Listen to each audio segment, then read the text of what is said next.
आमच्या शेतकऱ्याचा जो काही खर्च आहे तो कमी व्हावा म्हणून आपण दोन गोष्टी त्या ठिकाणी केल्या. सगळ्यात महत्त्वाचं काही केलं असेल तर आमच्या शेतकऱ्यांना 7.5 हॉर्स पॉवर पर्यंत जो काही विजेचा खर्च होता ते वीज बिल माफ करण्याचा निर्णय आपल्या सरकारने घेतला. आज याचा कधी कोणी विचार करत नाही. वीज बिल माफ झालं म्हणजे वीज कंपनी जी आहे ती कंपनी स्वतःच्या खिशातनं भरत नाही. दरवर्षी 25,000 कोटी रुपये मी बजेटमधनं काढतो आणि त्या आमच्या वीज वितरण कंपनीला देतो.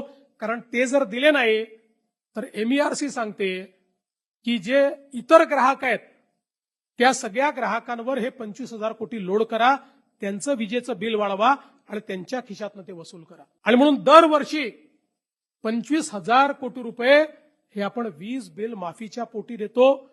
आणि मला हेही सांगताना आनंद वाटतो की याच महाराष्ट्राने जवळपास महाराष्ट्रातल्या शेतकऱ्याला आपल्याला माहिती आहे अर्धे दिवस सकाळी वीज, अर्धे दिवस रात्री वीज.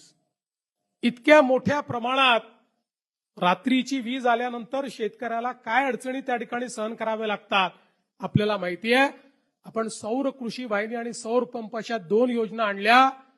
मला सांगताना अभिमान वाटतो की जे आम्ही सांगितलं आज राज्यातल्या 76% शेतकऱ्यांना आम्ही दिवसा वीज देतो आणि आमचा प्रयत्न हे वर्ष संपता 100% शेतकऱ्यांना दिवसा वीज आम्ही देऊ.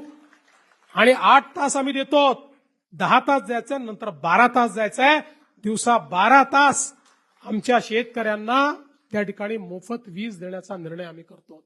आणि आता याच्याही पेक्षा एक अजून चांगला निर्णय जो आज मी जाहीर करणार आहे.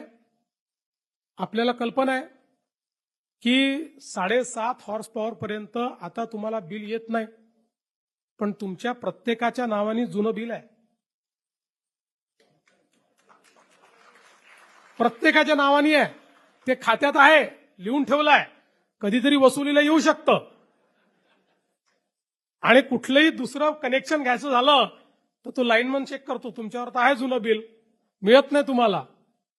आणि म्हणून आता मी हा निर्णय घेणार आहे की 7.5 हॉर्स पॉवर पर्यंतचं जे जुनं बिल आहे 48,000 कोटी रुपयाचं जुनं बिल वसूल करायचं आहे. ते 48,000 कोटी रुपयाचं जुनं बिल आम्ही माफ करणार आहोत.